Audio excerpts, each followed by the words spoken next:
Shabbat Shalom mga kapatid, mga kaibigan. Tayo po ay manalangin. Ama namin na nasa langit, maraming salamat po sa pagkakataon ito na binigay niyo po sa amin upang kami po ay muli makapag-aral ng iyong salita.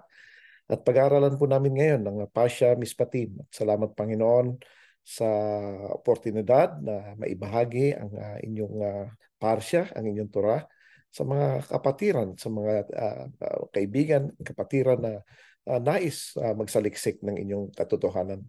Nawa Panginoon ay pagpalain niyo inyong salita at ito'y magbunga sa mga puso namin ng magandang gawain, Panginoon, na ikapupuri ng inyong pangalan. Dahil kayo lamang po ang may karapatan na tumanggap ng lahat ng papuri at pasasalamat sa pangalan ng aming Panginoong Yeshua. Amen. So muli, Shabbat Shalom mga kapatid, maibigan, at pag-uusapan natin ngayon ang Pasya Mishpatim. Ito yung mga palatuntunan. Coverage nito ay from Exodus chapter 21 verse 1 hanggang chapter 24 verse 18. Dito po mga kaibigan sa parsya na to, makikita natin ang mga batas. Ang Mishpatim po, ito po yung mga palatuntunin. At makikita natin dito mga mandato o mga palatuntunin sa paano tratuhin ng mga servants o mga uh, co-workers, o mga hindi alipin. Kasi ang ibang translation is slave o alipin. Ang mga Israelitas po ay hindi po sila nang aalipin.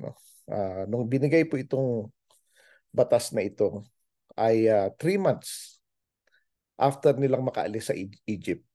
So sila ay kalalaya lang sa pagiging alipin. So bakit naman nila at sinong aalipinin nila, di ba? Ang tamang salita po kasi sa Hebrew word ang ginamit ay ebed. So ito'y bondservant. Ibig sabihin, ito'y katulong o empleyado na under contract na hindi siya makakaalis. Pero limited lang ito sa certain time. Dito rin ay pinag-uusapan din dito kung ano yung mga dapat gawin ng mga husgado, ano pa paano itatama ang mga mali, yung mga kautusan na madalas nakakalimutan na. At dito makikita natin dito yung mga kautusan ng Panginoon paano makikipag-deal sa kapwa-tao. Yan ang mga pag-uusapan natin. So dito, nasabi dito kapag meron daw silang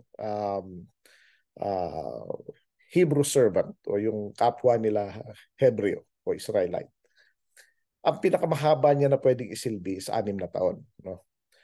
On the 7th year, pagka 7 taon, cancel na lahat ng debt. Libre na siya. Ito yung nasa batas din ito ng Shemitah. Pero hindi po ito 7 years na at any time. O 7 years, kung ngayon siya pumasok, pang 7 years, hindi po. Every Shemitah yan. Ang ibig sabihin nito, kung nagkaroon siya ng utang at kailangan niyang bayaran sa pamamagitan ng serbisyo, say ang Shemitah 2 years from now, pero malaking utang niya, so babayaran niya sa serbisyo niya, gagawin niya ngayon. Tapos, pagdating ng Shemitah, wala na. Canceled na yun. So, ganun talaga. Yan ang utos ng Panginoon. So, kapag ang isang lalaking katulong ay binigyan ng asawa ng kanyang master at ang kanyang amo, siya yung gumastos lahat. Pagka umalis siya ng pang 7 taon, dapat iwanan niya yung kanyang pamilya sa kanyang master. Kasi yung master niya ang nagmamay-ari noon. Kasi siya nagbayad sa lahat. Pero kung gusto niya magstay, habang buhay na siyang katulong.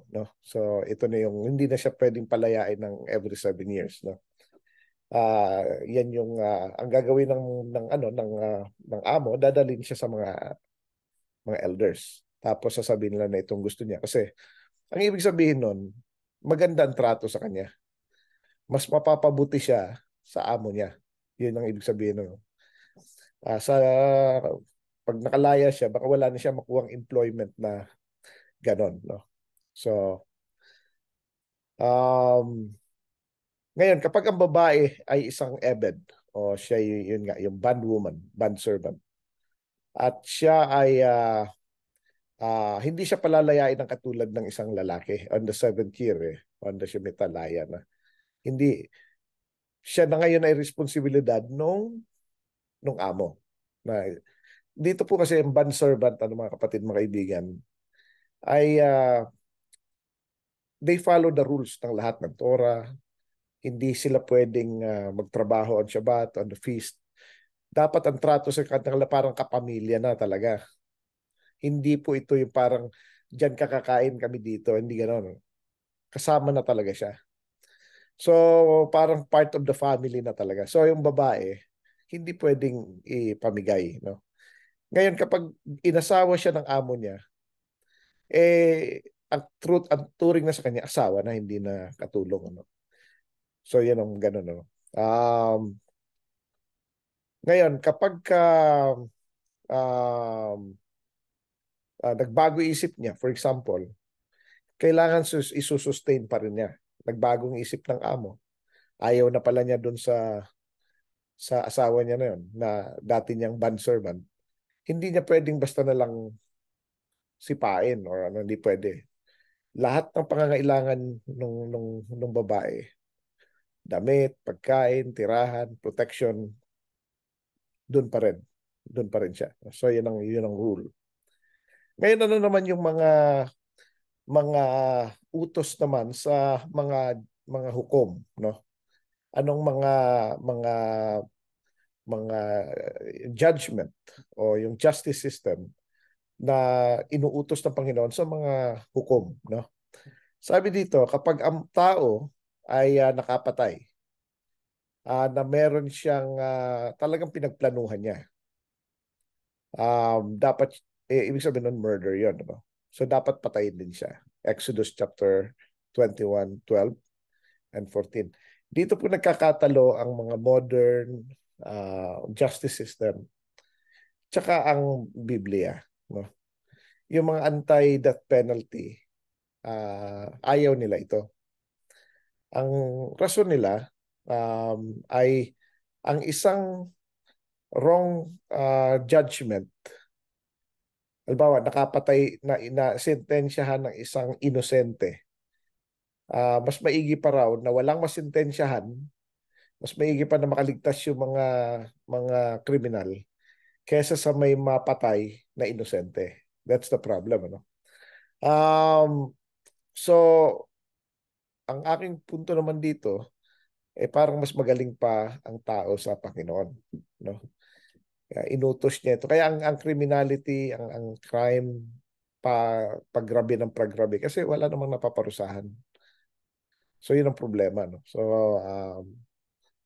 ang reason kung ba't kailangan silang alisin para hindi pagtularan, tsaka para maputol na yung ano. Kahit sa anong bagay, alba sa gulay, sa prutas, sa puno, sa tanim, kung ano yung bulok, aalisin mo yun. No? So yan ang judgment ng Panginoon. Pero kapag isang-isa ay daw nakapatay ng aksidente, hindi niya sinasadya. Nagbibiruan sila, natulak niya, tumama ulo, patay. Or nag-iitak siya tapos tumalsik yung itak, natusok sa ulo nung isa. Hindi niya sinasadya. Pupunta siya sa City of Refuge, Exodus 21:13. No? Um, paano kung ano? Paano kung wala na tayong City of Refuge ngayon? Yan ang problema. Pero still, um, you gonna go through a certain process. No? Dadaan yan sa korte at pagka napatunayan ng korte na wala kang kasalanan, ang sinasabi rito ay hindi ka na dapat bumalik dun sa lugar ng crime. Kasi masasaktan lang yung pamilya nung napatay. So dapat lumisa na. Kaya yung iba lumilisan, no? Yun talagang dapat. Dito, ayon din sa Exodus chapter 21 verse 16, kapag nagkidnap ang isang tao, kidnapper, death penalty po yan. Ano? Yung mga human trafficking, death penalty po yan. Kaya massive ang massive ang mga krimen dahil sa prinsipyo na kung baka paano kung makapatay tayo ng inosente. So kaya nakakaligtas ang libu-libong kriminal dahil ayaw nilang mapatay ang isang inosente. So, yun ang problema ron. Ano? So, pero meron namang mga um, mga bagay-bagay na ang justice system ay merong review, automatic review. Ang criminal code, merong provision yan na kapag na-convict ang isang tao ng lower court, automatic yan pupunta sa appellate court. Maski hindi mag-appeal yung tao. Tapos, after that, kapag na-convict pa rin siya, pupunta pa sa Supreme Court. So, maraming pagdadaanan. Talagang and even prior pa makarating sa court, may mga pulis pa yan. Tapos after ng mga pulis, meron pang fiskalya, yung fiskalya. No? Tapos may korte na pinagtatalunan yan. May defense lawyer, lahat. Maraming proseso. May nakakaligtas pa rin. Pero, kumbaga sa isang inosente na wrongful conviction na isa, unless na sinet up talaga siya, hindi wrongful conviction yun. Sinet up talaga siya. Murder yun para sa mga nag-set up. Pero kung hindi naman sinasadya, for example, siguro sa isang taong nagkamali, 100,000 conviction muna. Parang gano'n. Di sana naalis mo na yung 100,000 kriminal.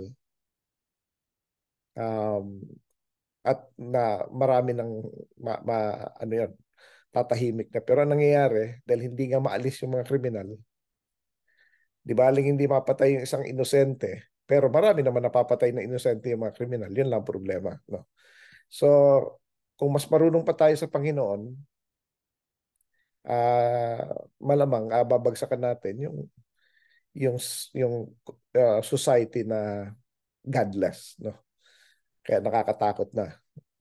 So, dito, kapag ayon sa Exodus 21:17, kapag minura mo ang magulang mo or kinurse mo yung magulang mo, dapat daw you shall be put to death.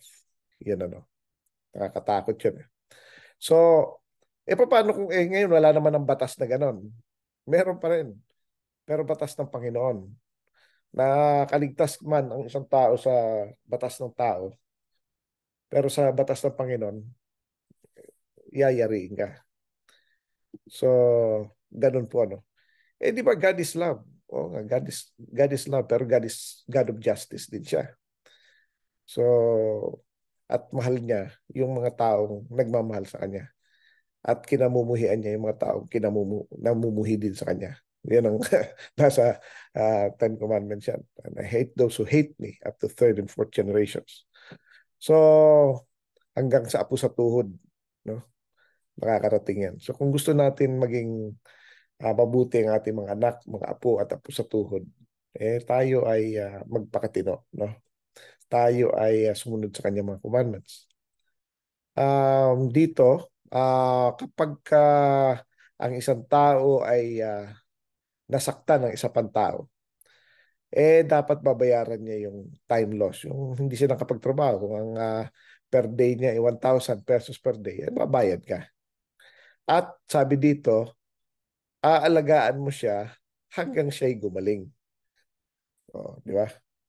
Exodus 21:19. Responsibilidad mo na ngayon. Ngayon yung isa naman, mapapatawad ka na niya kasi inaalagaan ka, nagbati na kayo, inaalagaan ka pa, tapos babayaran pa ng time. Bati na. Ikaw naman, hindi ka na rin uulit kasi perwisyo ka rin, di ba? Kaya may justice system. No? Kapag ang isang tao raw ay nasaktan niya ang kanyang ebed, yung kanyang bondservant o katulong, no? At nakarecover ito ng a day or two. Not necessarily naman siguro sinasadya o nasaktan niya. Hindi dapat walang paghihiganti dapat, no? Pero kapag may permanent damage, halimbawa nabasagan ng uminit ulo, tapos sumasagot din, sinapak, nagka-black eye, o palalayain mo na ngayon yun kasi dahil na-black eyean mo. Or natanggalan ng ipin, palalayain mo dahil doon sa ipin. Yun ang sabi sa Torah, no? Pero kung hindi naman, saglit lang, okay lang yun. After all, hindi naman siya nagtrabaho. Ganun, no? Ngayon, kapag ang dalawang, makikita po natin yan sa Exodus 21:21, no? Dito po makikita yung ano kasi dito sa atin ngayon, ang mga tinuturo, mag-sorry lang, okay na eh. Sorry na, sige. Pero yung tao na damage, wala na. Ano na lang siya, sorry na rin siya. Dahil nag-sorry na eh. Wala, di ba? So walang justice pag ganun, no? Kapag ang isang tao ay pinatay niya yung kanyang katulong, ay dapat parusahan siya. Exodus 21:20. O kapag ang dalawang tao na nag-aaway at na aksidente nilang na tamaan yung buntis at siya'y nakunan, dapat magbayad yung naka uh, nakadisgrasya doon sa buntis, ano? Exodus 21:22. Yan yung ano. Ngayon kapag may mga iba pang injury, ang sabi dito, life for life, eye for eye, tooth for tooth, hand for hand, tooth for tooth, burn for burn, wound for wound, bruise for bruise. Exodus 21:23-25. Ano yung sinasabi ng Panginoong Yeshua na you heard in the past, an eye for an eye, a tooth for a tooth, but I tell you, you should not resist the evil one. You know? So, wala na raw yung an eye for an eye, a tooth for a tooth. Ang Panginoong Yeshua, kapag base sa Biblia, ang sinasabi niya, it is written. Kapag ang ano naman, kapag sinabi niyang you have heard, yan yung oral tradition. Hindi, pero ito nakalagay din ito sa nasa Bible. Ito po ay patungkol sa mga judge, anong gagawin nila. Ang sinasabi po ng Panginoong Yeshua, yung ikaw mismo ang gaganti. So, kaya sabi niya, an eye for an eye, a tooth for a tooth. Ibig sabihin nun, gaganti ka. It's an expression, no? Itong eye for an eye and tooth for a tooth dito sa Exodus 21:23-25 is literal sa mga judges na walang galit dun sa nakagawa. I-implement nila, no? Nabalian mo itong isa, babalian ka rin. Pero hindi dahil sa galit sa yung judge, kundi dahil sinusunod lang niya yung utos. Na black ayan ka, black ayan ka rin. Tanggalan ka ng ipin, tatanggalan ka rin ng ipin. Yan. So, pero ang sinasabi ng Panginoong Yeshua, yung personal vengeance, yung ikaw mismo ang gaganti. Huwag daw natin i-resist ang evil one. Huwag daw nating patulan ang masamang tao. Yan ang ibig sabihin nun. Dadalin mo sa judge. I-sue mo kung gusto mo. Pero huwag kang gaganti on your own. Yan ang sinasabi niya. No? Magkaiba po yan. Dito, no? Makikita po natin yan sa Matthew chapter 5, verse 38-39. No? Yun yung pinag-usapan natin na sinabi ni Yeshua. Ngayon, kapag ang isang ebed o isang bondservant o katulong ay nagkaroon ng permanent damage, katulad ng sabi ko kanina, natanggalan ng ipin o na-black ayan, medyo nasira yung mata, no? Libre na siya. Exodus 21:27 yan. Kapag ang isang animal ay nakapatay ng tao, papatayin talaga yung animal. Maski dito sa Canada, ganyan, no? Hindi pwedeng mabuhay yung animal na yon. Maski wild animal yon. May mga instances dito na may mga napapatay na ng bear, no? Ang mga ranger habulin yung bear, hanapin nila. Tapos papatayin nila yung bear. Pero kung nakasakit lang, buhay naman yung tao, ginagawa nila, hinuhuli nila yon. Tapos nire-relocate nila ng ibang lugar para hindi na umulit, no? Ngayon kapag yung animal ay merong habit na manakit ng tao, tapos yung owner walang ginawa at nakapatay ito, pati yung owner dapat patayin din. Exodus 21:28.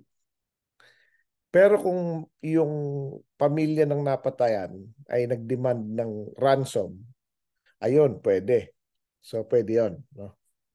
Kasi may mga instances na kapag napatay yung isang tao ng isang tao by murder, hindi mo pwedeng aregluhin yun. Dapat mamatay yun. Maski pumayag yung mga mag-anak na yung tinatawag na blood money, hindi pwede eh. Ang ito lang eh, provided lang ito sa animal ang nakapatay. No? Magkaiba po yun. Pero kapag ang isang animal nakapatay ng kapwa-animal niya, babayaran ng owner yung owner nung ano, nung napatay na ano. Pero kung itong animal na to ay lagi talaga nanunuwag, lagi nananakit na ibang animals, ay talagang malaking pagbabayaran ng owner, no? Exodus 21:35-36. Yan yan. So paano naman natin gagawin yung mga tama? Anong sinasabi ng Biblia, no? Na gawin ang tama. Kapag ang isang tao ay nagnakaw ng isang ox or sheep, yung kalabaw, halimbawa, no? At ito'y pinatay niya or binenta niya at hindi na nakita, no? Ang gagawin, limang kalabaw, limang baka ang ibabalik niya. Ngayon sa mga tupa naman, apat na tupa ibabalik niya. Exodus 22:1. So, ba't kailangan ganon? Una, ang oxen o yung baka o kalabaw, ang buhay yan approximately mga 20 years, more or less. So kasama na yan ng tao, nung farmer, ng matagal na panahon. Parang naging best friend na niya yan. Tapos kukunin lang, tapos bibenta o pinatay, kinatay, di ba? So para family member rin. Ngayon, babalik mo 5 times. Babalik mo 5 beses. Ganon din ang sheep, no? O yung tupa. Pero 4 na beses, 4 times lang. No? Um, kapag ang isang magnanakaw ay napatay habang siya ay nagnanakaw, walang guiltiness yun. Provided na gabi, hindi mo nakikita. Exodus 22:2, no? Pero kapag nahuli siya, ang magnanakaw, babayaran niya 4 times ng ninakaw niya. Maski hindi, bawa, ninakaw niya, tapos na-recover sa kanya. Well, nahuli siya, na-trace siya, 4 times niyang babayaran yun. No? Kaya nga ito yung ano ito yung sinasabi ni Nicodemus nung panahon ni Yeshua. Sabi niya, uh, ibibigay niyang kalahati ng kanyang kayamanan sa mahihirap. At yung kung sino man ang kanyang dinaya, so nagnakaw siya, kung meron man, kung sino man yun, babayaran niya ng 4 times. So, ganun po yun. No? Ito provided na nahuli or kusang umamin. Katulad ni Nicodemus. Kaya sabi ng Panginoon kay Nicodemus, um, ang kaligtasan ay umakyat sa bahay na ito dahil siya rin ay anak ni Abraham. Nung tinanggap ni Nicodemus ang Panginoong Yeshua sa kanyang bahay, na technically parang sa kanyang buhay din. Hindi naman siya sinabihan na ligtas na siya doon eh. Sinabihan siya nung ginawa niya ang commandment ng Panginoon. No? So, kaya yung pag pray to receive tayo, tumanggap tayo sa Panginoon bilang sariling Panginoon at tagapagligtas. Magandang bagay yon. Maganda yon. Pero yun ang simula, hindi yun ang katapusan. Hindi yung pag tumanggap ka na, ligtas ka na magpakailanman. Hindi po ganun yun. No? Yung po ay simula. Hindi po yun ang ending. Simula yan ng paglalakbay natin sa buhay kasama ang Panginoon. So, with that, kailangan natin gagawin yung commandments. Pag nagawa natin yung commandments, yun. At tuloy-tuloy tayo ron, yun. Ligtas na talaga tayo. So, kasi paano mo naman sasabihin na ang Panginoong Yeshua ay yung Panginoon Pero hindi mo naman sinusunod ang kanyang commandments. Ang commandments po ng Panginoong Yeshua, hindi po nag start sa New Testament. Ang commandment po niya ay nagsisimula sa Torah. Kasi po, ang Panginoong Yeshua ay nag-i-exist na bago pa ginawa ang mundo. Siya rin po ang nakikipag-usap kay Moses. Siya po yung kasama ni Moses. No? Kaya nagkita pa sila sa Transfiguration. Magkakilala talaga sila. Magkikita sila. So, kaya sabi doon, uh, na nakikipag-usap ang Panginoon kay Moses ng face to face like a friend. Di ba? So, Panginoong Yeshua po yun. No? Kaya sabi ng Panginoong Yeshua sa John 14:15, kung mahal mo ko, gawin mo ang aking kautusan. Yan ang sinasabi niya. So, kapag tinanggap natin ang Panginoong Yeshua bilang sariling Panginoon at tagapagligtas, yun ang simula. Tapos, susundin na natin ang kanyang Torah, ang kanyang mga kautusan. At doon, sa pamamagitan nun, ay maliligtas tayo. So, ibig mo sabihin, pagsunod lang sa commandments, di wala nang it's by works na. hindi hindi po by works, no. Ang salvation is by following God's commandments. No? Hindi po yung commandment ng tao, hindi po yung commandment ng kung sino man, kundi ang commandment ng Panginoon, no. Isa sa mga commandment ng Panginoon dapat natin siyang tanggapin at i-accept as personal Lord and Savior. At dapat paniwalaan natin siya. Sabi nga ng Panginoon Yeshua, this is the will of the Father, that you believe in the one that He has sent. Ang Panginoong Yeshua mismo nagsasabi na we have to keep His commandments. So, sasabihin natin siya ay ating Panginoon. Pero hindi naman natin sinusunod ang kanyang kautusan. So, paano natin siya naging Panginoon? Kung ang utos ng iba ang sinusunod natin. Di ba? Ano bang utos ng iba? Huwag natin gawin ang utos ng Panginoon. Yun ang utos ng iba eh. Di ba? Yan ang gusto ng Diablo. Huwag natin sundin ang utos ng Panginoon. So, sinusunod natin ang utos ng kalaban. Kaya sabi ng Panginoon, you are your father, the devil, sabi niya. Kasi, siyempre, susundin mo kung anong ginagawa. Sabi niya, ginagawa niyo kung anong ginagawa ng inyong ama, sabi niya. So, ano bang ginagawa ng mga Diablo, di ba? Hindi sila, sumusuway sila sa mga kautusan ng Panginoon, hindi sila sumusunod. So kung yun ang susundan din natin, ganun na nga mangyayari nun, di ba? Pero kung susundan natin kung anong kagustuhan ng Panginoon, which is to keep His commandments, sundin natin ang kanyang Torah, then tunay na nga na siya ay ating Panginoon, Panginoong Yeshua. No? So anyway, ngayon, pag dito, sabi niya rito, kapag din nakita yung actual na animal, kunwari si Baba Black Sheep, di ba? Nakuha, ninakaw. Tapos ito ay kinatay o pinagbili at nawala na. Tapos nahuli yung magnanakaw, babayaran niya 4 times ng kapareho. 4 times. Pero kung si Baba Black Sheep ay kasama niya, nahuli nasa bahay niya mismo, doble lang. Susoli si Baba, bibigay pa siya ng isa. Pag wala siyang pambayad, siya mismo ang ibabayad niya yung sarili niya. Siya ay magiging servant, yung bond servant na tinatawag, hanggang mabayaran niya. No? Kapag hinayaan ng isang tao na yung kanyang mga hayop ay pumunta sa lugar ng iba, dapat ibabayad din ng tao yung best of his land.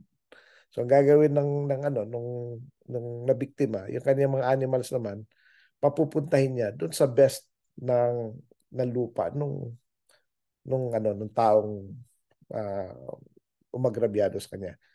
Ang tanong, gagawin ba niya on his own? Hindi po. Dadalin mo niya dapat sa mga judges. Ang mga judges po ang magde-decide, hindi po yung tao. Kaya nga sabi ng Panginoong Yeshua, do not resist an evil one. You have heard, narinig nyo na ipin sa ipin, mata sa mata. Pero wag niyong patulan yung mga masasamang tao. Yun ang sinasabi niya. Um, Okay? Tapos kapag ang isang tao binigay niya yung kanyang animal o pinatago niya ang kanyang animal sa isang tao, sa kaibigan niya probably. Kunwari, aso, nag-abroad yung ano niya, pinakisuyo. Tapos ito'y namatay o nakatakas, hindi na nakita ulit. Ano? Dadalin ngayon yung tao before the Lord. So sa mga priest, ibig sabihin, ano? Tapos sasabihin nila na wala talaga siyang ginawa. Mag-ano lang siya, mangangako lang siya sa harap ng Panginoon. Wala talaga, hindi ko kasalanan yan. Nawala, tumakbo, or kusang namatay, hindi ko pinatayan. So hindi siya kailangan magbigay ng restitution. Ngunit kapag ito ay ninakaw, iba po ito yung isa namatay ng kusa or nakatakas on its own, nakalabas, tapos hindi na nakabalik. No? Iba yon. Pero kapag ang ito'y ninakaw, dapat ang magbabayad yung owner, yung, yung pinag-iwanan. Kasi meron siyang obligasyon na protektahan as if kanya yon. Otherwise, hindi na lang sana niya inassume ang responsibility. Di ba? Kasi after all, magkakaroon din pa ng utang na loob yung taong nag-iwan din ng animal. Eh.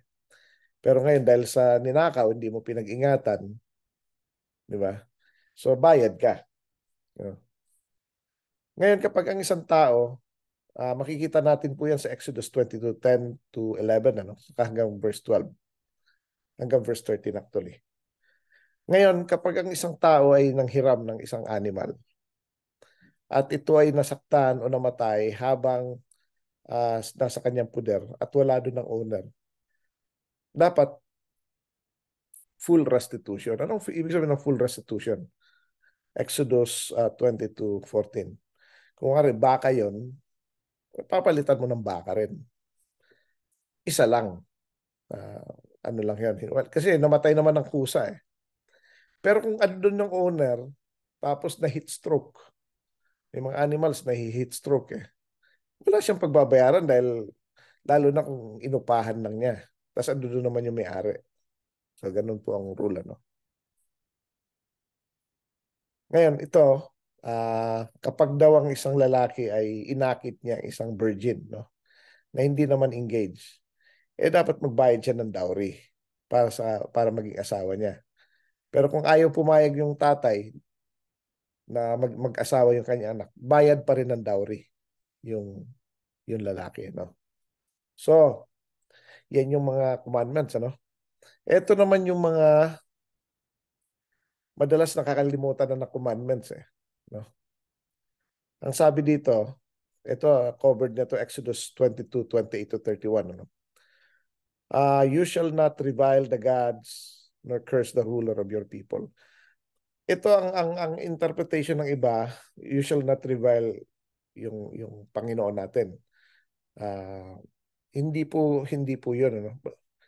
Ang sinasabi rito ay i-revile mo, parang tinutuya mo, binabastos mo yung mga gods, yung mga Diyos-Diyosan. Wag daw natin gawin 'yon kasi pwede silang manakit. Hindi po 'yan nalalayo sa um, yung mga kriminal tinutuya-tuya mo, malamang masasaktan ka talaga, no. Hindi naman ibig sabihin na sasambahin mo, wag mo lang silang tuyain, wag mo silang pakialaman, let them go. Kaya sinabi rin niya ni Jude, may mga taong hindi nila alam kung anong ginagawa nila na nire-revile nila yung mga entities, mga hindi naman sila inaano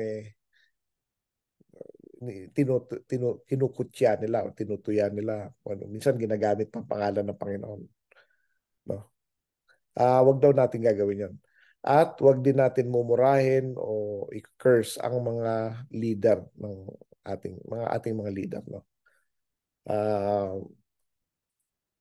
Pwede tayong mag-comment. Pwede tayong magbigay na opinion pero wag nating i-curse. No? Yun. Verse 28. Wag daw natin i-delay ang pagbigay ng first fruit natin, no? So yung first fruit, hindi po ito yung sweldo, hindi po yan. Ang first fruit, yan po ay yan yung mga Kaya nga, first fruit kasi sa mga punong kahoy po yan, ano? Hindi po yan yung first fruit mo, yung unang sweldo mo, hindi po ganun yun. Iba naman yun. O may offering yun, pero hindi first fruit yun, no? Okay. Yung ang firstborn daw natin na lalaki ay ibibigay natin sa Panginoon or i-redeem natin yung pidyon haben na tinatawag, no? Yung redemption of the firstborn na lalaki. Tapos sabi dito, um, dapat daw maging banal tayo sa harap ng ating Panginoon. Verse 31, no? Na-mention din niya sa Exodus 19:6 sa Leviticus 19:2. So bakit forgotten commandment? Kasi nalilimutan na natin na maging holy sa Panginoon. Ano ba ibig sabihin ng holy? Ito po ay naiiba o nakahiwalay. So paano tayo magiging holy kung ang worship day natin ay kapareho rin ng mundo? First day of the week, di ba? Or ang ating mga kapistahan ay katulad ng kapistahan ng mundo. May Christmas, New Year, Valentine's Day. Ito, malapit na Valentine's Day. Di ba? Easter, imbis na Passover. Yung mga ganun. Fiesta, mga fiesta ng mga santo-santo. Kapag ka, maski hindi ka po sumasamba sa mga santo-santo, pero nakikain ka sa handaan nila ng kanilang fiesta, kasama po sa worship yan. Nag-worship ka na rin po ng mga santo-santo. Iyan po ay ayon sa Torah. No? So dapat daw maging banal tayo sa Panginoon. Dapat nakahiwalay tayo. No? Sinasabi rin dito na wag daw tayong kakain ng mga karne na ano, yung double kill o namatay o pinatay ng isang animal, no? Dapat daw yung mga ganitong ano, yung mga napatay na animals dapat ipakain natin sa mga aso natin. Okay? Ngayon yung mga ano naman, um, yung mga ibang mga kautusan pa, sabi dito sa verse 1 ng Exodus 23, huwag daw tayo magkakalat ng chismis o false report o fake news. Kapag may fake news tapos pinupost-post din natin, tayo po ay nag-circulate ng false report. No? Kailangan po first-hand information tayo. Kung chismis lang, sinabi ni ganito na ganito at kumalat na marami na nagsasabi, so naki-post ka rin, nagsisirculate ka ng false report. No? Exodus 23:1. Violation po yan.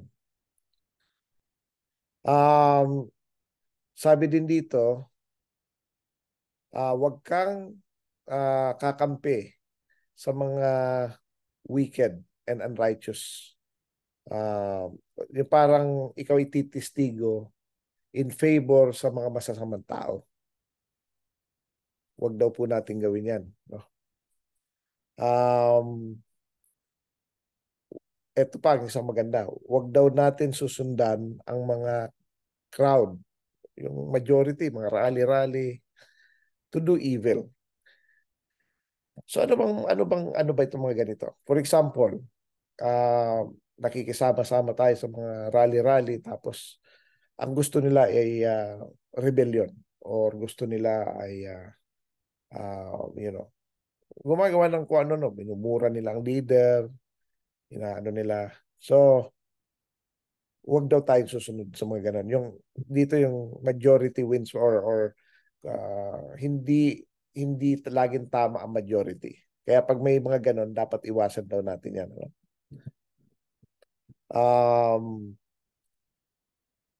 Huwag daw tayong titistigo sa isang usapin na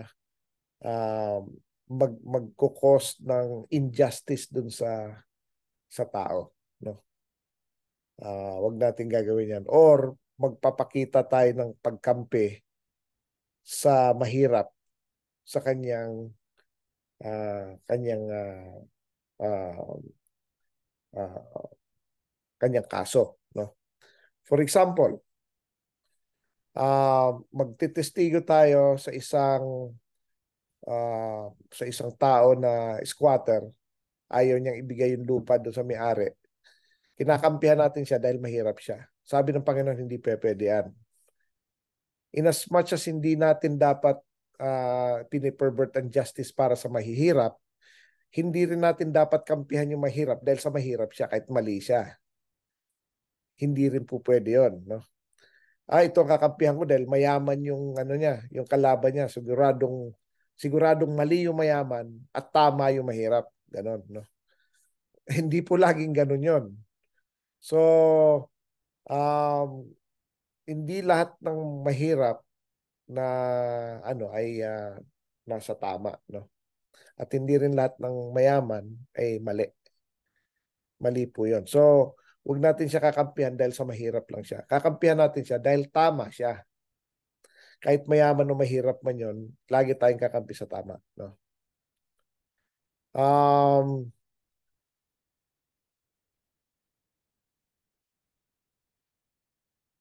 okay. So, 'yan ano. Ano pa mga major commandments dito? Uh,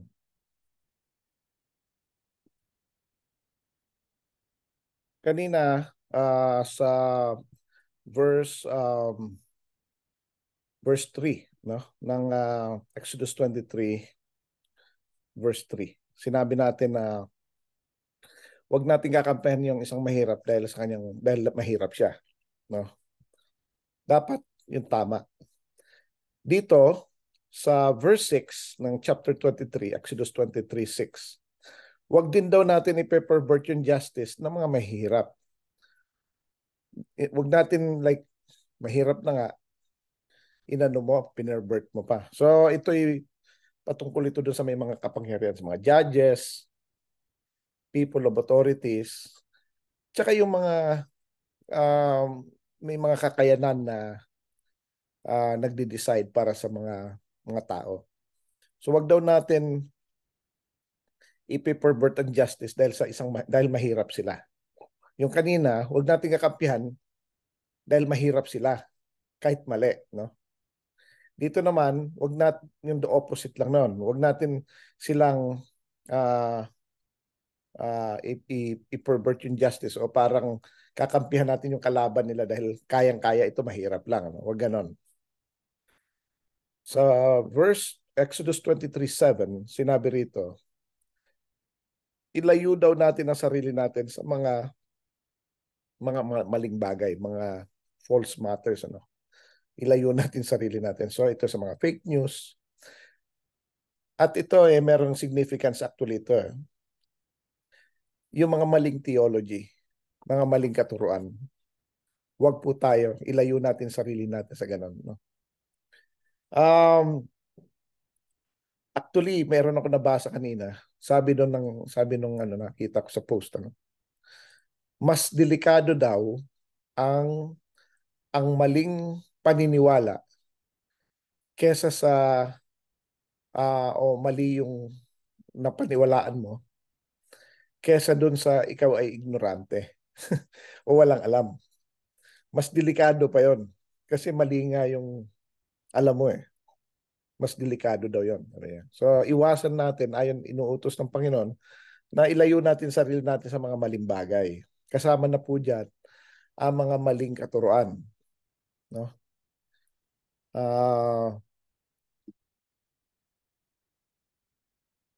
Wag daw natin papatayin ang mga inosente at mga matitinong tao dahil hindi i-justify ng Panginoon ang mga wicked, no? Yung mga wala sa hulog, no? Mga siraulo o mga masasamang tao. Eto, wag daw tayo tatanggap na suhol. Kasi ang suhol ay bumubulag sa mga tao at binabalik ko ang mga salita ng mga tama, no? Exodus 23:8. Pagkat nagsimula na ang isang tao tumanggap ng suhol, hindi na siya makakalis. Parang trap yan eh. Kasi lagi na siyang under nung nagbigay sa kanya. No? So maging careful po tayo kasi bitag yan eh. Parang ano yan eh, na-hook ka na. Ang gusto mo na naka-hook na, no? Lagi ka nang natatakot, baka sumbong ka, tapos tanggap ka na rin ng tanggap kasi pag hindi ka tumanggap, iisipin nung nagbibigay, babaliktad ka. Kaya wag mong sisimulan, no? Um, wag daw natin apihin yung mga dayo. No? Minsan, yung iba bully sa mga dayo eh. Wag po natin gagawin yan. Yung mga iba, katulad yan, pag may mga incheck, ano, bawa, inaano na binubuli ng mga tao dahil galit sila sa China o whatever. Wala naman kinalaman yung tao na yun sa sitwasyon. Hindi rin yan nalalayo sa mga Kristiyano nung araw na sinasaktan, binubugbog, pinapahiya yung mga Hudyo dahil pinatay daw nila si Kristo 2,000 years ago. Mga ganun, no? So, wag natin gagawin yan. So, ganun, ganun din ang mga Muslim ngayon.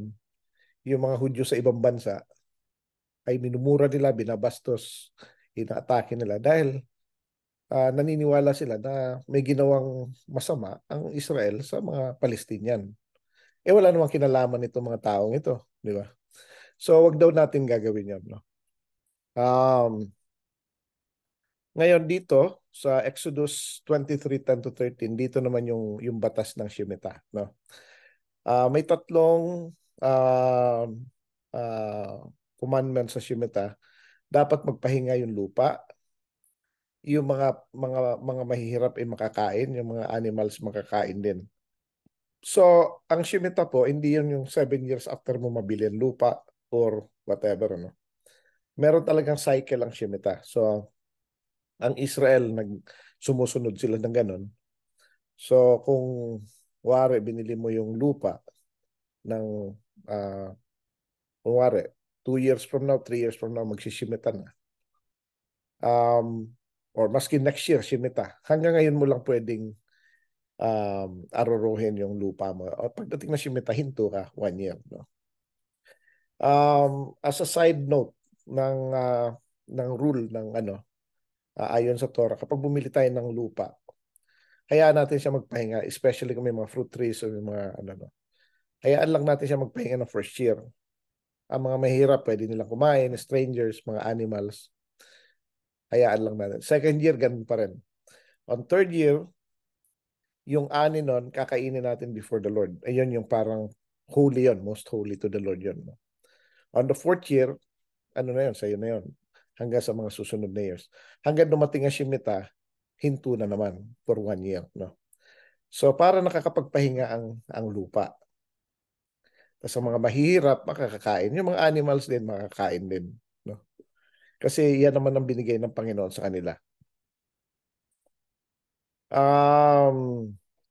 Exodus 23:12. Sinasabi dito na 6 na araw daw tayo dapat magtrabaho. Yung iba 5 days lang, yung iba 4 days lang, iba 3 days lang. Iba wala talagang trabaho. Dapat nagtatrabaho tayo. No? Dalawa po ang utos dyan tungkol sa Shabbat. Yung utos na magtrabaho tayo ng 6 na araw at magpahinga tayo ng pang 7 araw. Kasi kung ang ginagawa lang natin, nagpapahinga lang tayo pa 7 araw, pero yung ibang araw hindi tayo nagtatrabaho, then wag tayo mag-expect na may blessing tayo. Kasi hindi ka naman nagtatrabaho. Ang blessing kasi minsan, ang interpretation parang bigla yung mga sudden, mga unexpected, yung mga milagro, out of the blue. Yun ang ano natin, yun ang parang ano tayo ron, parang wow, amazed na amazed tayo ron. Parang hindi tayo na-amazed dun sa nagtrabaho ka, kumita ka, tapos nakaipon ka, ganun. Hanggang dumadami yung ano mo. Parang normal lang yan. Hindi po. Hindi actually, hindi normal yan. Um, well, normal in a way, pero binibless siya ng Panginoon ng good health, blinas siya ng trabaho, blinas siya ng peace, hindi siya nabubulukan, hindi siya nawawalan. Di ba? So it's a blessing from the Lord. Yun ang magandang miracle. Ang gusto kasi ng mga tao ng miracle, yung talagang humuhulog ng hamana sa langit. Gano'n. Ano naman yung tumutubo sa lupa? Di ba? Miracle din yun. Sabi nga ng Panginoon, ibang nagtanim, ibang umaan, ibang nag-ano, sabi sa Biblia pala, pero yung Panginoon na nagkukos ng pagtubo nito. So yun yung blessing. Um, so 6 days magtatrabaho tayo. On the 7th day, magre-rest tayo. Ganito po yan, Halimbawa na lang, kung 5 days a week lang tayo, 5 days a week lang tayo nagtatrabaho, hindi 6 days. Tapos ah, ang kita natin sa isang araw ay 1,000, di ba? 1,000 piso. So, um, nawawalan tayo ng 1,000 a week, no? That is 4,000 a month. That is 48 in a year, no? So, maraming nawawala. Maraming pera ang nawawala sa atin. What if 2,000 per day tayo? Di mas malaki pa, di ba? So per year, ilan yan? So kung 48,000, sabihin na natin, kasi 40,000 in 10 months plus another 8,000. So that's 48,000. In 10 years, that's 480,000 ang mawawala sa atin, di ba? 20 years, that's almost 1,000,000. So nawawalan tayo ng 1,000,000 sa 20 years dahil sa katamaran natin ng isang araw. Hindi tayo sumusunod. 6 days po tayo magtrabaho. On the 7th day, magpapahinga tayo. Paano? 5 days lang naman ang aking opisina. That's fine. Hindi mag-sideline ka. Marami ka pwedeng gawin. Yan kung gusto mo. No? Sinasabi lang naman yan. Basta ang rest day is on Shabbat. No? Yung ox and donkey, magpapahinga din.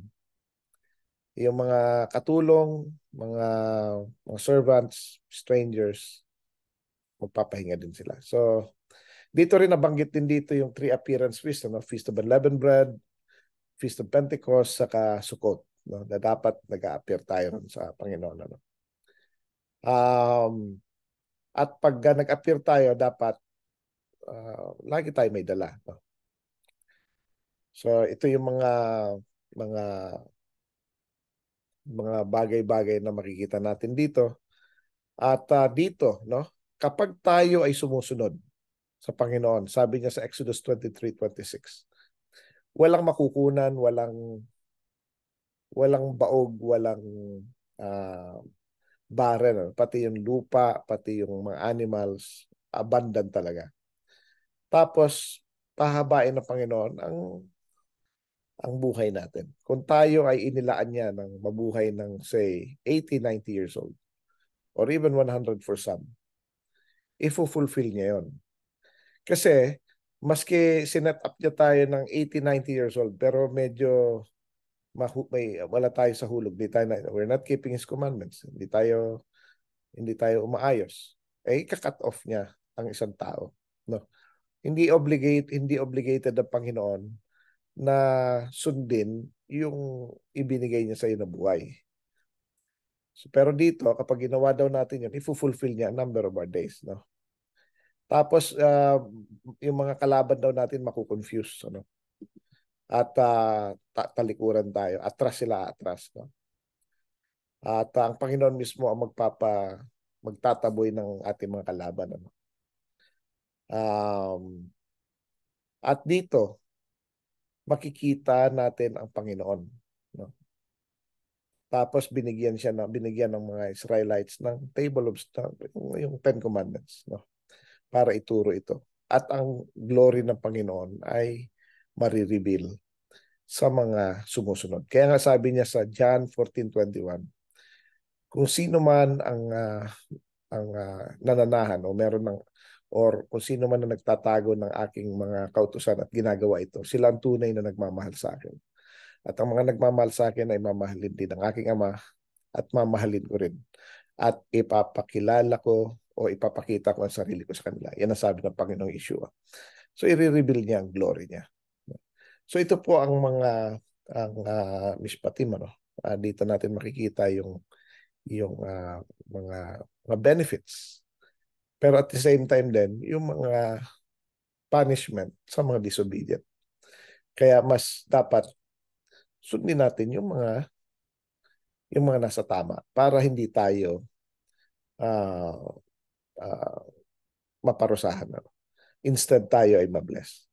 So tayo po ay manalangin.